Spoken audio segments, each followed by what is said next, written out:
कि आज आप इतनी बड़ी रैली में स्वर्गीय कांसीराम जी की स्मृति में जो रैली का आयोजन हुआ उसमें आप आम आदमी पार्टी को लेकर सवाल खड़ा कर रहे हैं। आम आदमी पार्टी जो बाबा साहब के सपनों का भारत बनाने के लिए काम कर रही है, आम आदमी पार्टी जो बाबा साहब के सपनों को पूरा करने का काम कर रही है, आम आदमी पार्टी जो बाबा साहब का संविधान सरकारी स्कूलों में पढ़ाने का फैसला लेती है और समाज के वंचित, शोषित, दलित वर्ग के लिए, पिछड़े वर्ग के लिए काम करती है, आप उस पर सवाल उठा रहे हैं। जाइए और दिल्ली के केजरीवाल मॉडल को देखिए, उसका अध्ययन कीजिए, तब सवाल खड़ा कीजिए।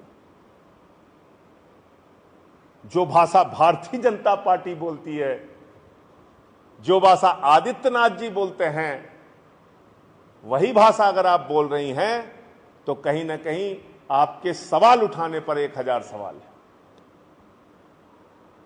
आदित्यनाथ जी,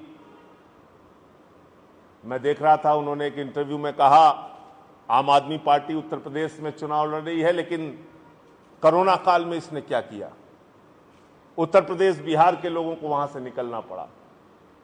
ऐसे झूठे और निराधार आरोप सिर्फ भारतीय जनता पार्टी के नेता लगा सकते हैं। आदित्यनाथ जी को मैं कहना चाहता हूं, जाकर पूछिए दिल्ली के लोगों से, कोरोना की महामारी में अरविंद केजरीवाल की आलोचना आप लोग किस बात के लिए कर रहे थे? अरविंद केजरीवाल को टारगेट किस लिए किया जा रहा था? अरविंद केजरीवाल के खिलाफ कोई मुद्दा भारतीय जनता पार्टी के पास नहीं था।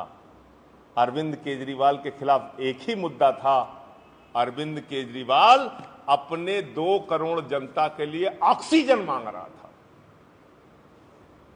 ऑक्सीजन मांगना आपके लिए गुनाह है। दिल्ली के मुख्यमंत्री अपने क्षेत्र की, अपने प्रदेश की जनता के लिए लड़ के, संघर्ष करके लिए ऑक्सीजन के इंतजाम की लड़ाई लड़ रहे थे। सुप्रीम कोर्ट, हाई कोर्ट तक लड़ रहे थे, सरकार से लड़ रहे थे कि किसी को भी ऑक्सीजन की कमी ना होने पाए, किसी को भी दवा इलाज में कमी ना होने पाए, बेड के इंतजाम में कमी ना होने पाए। छतरपुर के अंदर एशिया का सबसे बड़ा हॉस्पिटल केजरीवाल जी की सरकार ने बनाया, एशिया का सबसे बड़ा हॉस्पिटल, कोरोना की महामारी के दौरान। दिल्ली में पहली सरकार थी जिस सरकार ने सबसे अधिक आईसीयू बेड सुविधाएं देने के बाद हम मुनाफे का बजट देते हैं। लूटखोरी और भ्रष्टाचार नहीं करते केजरीवाल जी। तो इसलिए आप कह रहे हैं कि अयोध्या से प्रभु श्री राम का आशीर्वाद लेके हम लोगों ने अपने कार्यक्रम की शुरुआत की, तो यह बड़ा गलत काम कर दिया। क्यों भाई? मैं पूछना चाहता हूं उत्तर प्रदेश के मुख्यमंत्री जी से, क्या भारतीय जनता पार्टी का प्रभु श्री राम के ऊपर पेटेंट है? आपके राज्य में प्रभु श्री राम का नाम लेना भी अपराध हो गया है, पूजा अर्चना करना भी अपराध हो गया है, अयोध्या जाना भी अपराध हो गया है। ये तो गलत बात है। प्रभु श्री राम सबके हैं, उनसे आशीर्वाद लेने, उनसे प्रार्थना करने, उनके सामने मत्था टेकने एक बार नहीं बार बार जाएंगे। आपसे किसी प्रमाण पत्र की जरूरत नहीं है, क्योंकि भारतीय जनता पार्टी वो पार्टी है जो प्रभु श्री राम के नाम पे 2 करोड़ की जमीन 18.5 करोड़ में खरीदती है। भारतीय जनता पार्टी वो पार्टी है जिसके ऊपर चंदा चोरी का आरोप है। भाजपाइयों को पहले चंदा चोरी पर जवाब देना चाहिए कि प्रभु श्री राम के मंदिर निर्माण के नाम पर उन्होंने चंदा चोरी क्यों की। हम पर सवाल उठाने से पहले पहले अपने गिरेबान में झांकी है। तो मैं सिर्फ इतना कहना चाहता हूं कि आम आदमी पार्टी समाज के वंचित, शोषित, दलित, पिछड़े, समाज के गरीब तबके के साथ पहले दिन से खड़ी थी, खड़ी है और खड़ी रहेगी।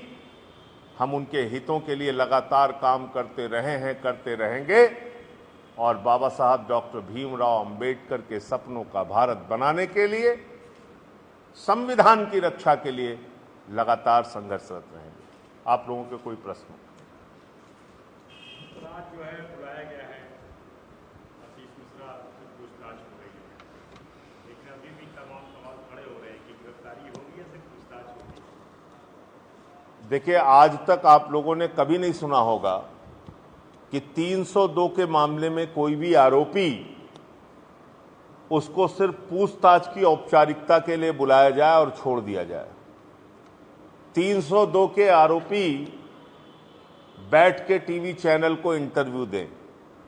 302 के आरोपी के पिता अभी भी वही भाषा बोल रहे हैं और कह रहे हैं उपद्रवी किसान, उपद्रवी किसान।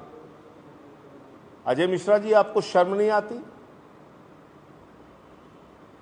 जिन किसानों को रौंद के, और हम कल्पना नहीं कर सकते कि सत्ता के नशे में मदहोश नेता की गाड़ियां इस तरह से किसानों को आजादी के 75 साल के बाद कीड़ा मकोड़ा समझ के रौंद के मार सकती हैं।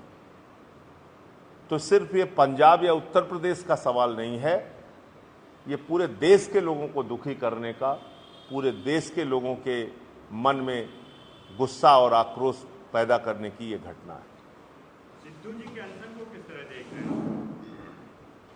अब सिद्धू जी के अनशन में आपने कल सुना नहीं था कि उन्होंने क्या कहा था?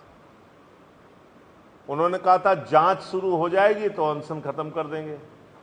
जांच शुरू होने तक हमारा अनशन है। अब कल ही जब बाप कह रहा है कि जांच में शामिल होगा बेटा, तो आपको ये अनशन का क्या अर्थ बनता है? भाई, जो चीजें साफ तौर पे दिख रही हैं, कल बाप जो गृह राज्य मंत्री है देश का, वो कह रहा है बेटा ज्वाइन कर लेगा। एक दिन पहले नोटिस चस्पा हो गई कि फला दिन जांच में आप शामिल होइए। तो आप कह रहे हैं कि जब जांच शुरू होने तक हमारा अनशन है, यानी कल शाम से लेके और आज 11 बजे 12 बजे जांच शुरू होने तक उनका अनशन था, उन्होंने खत्म कर दिया।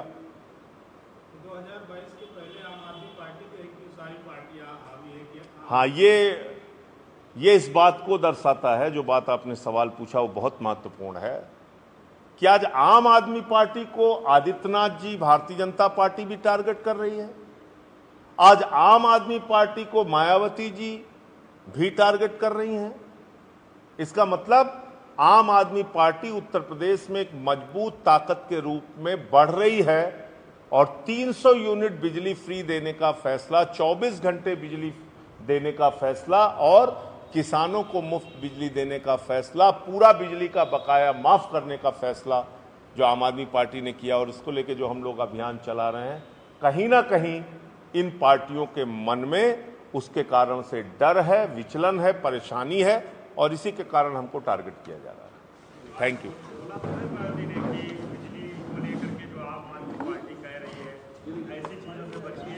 हाँ, वो तो मैं बताया तो कि वो इसी के लिए बोल रहे हैं।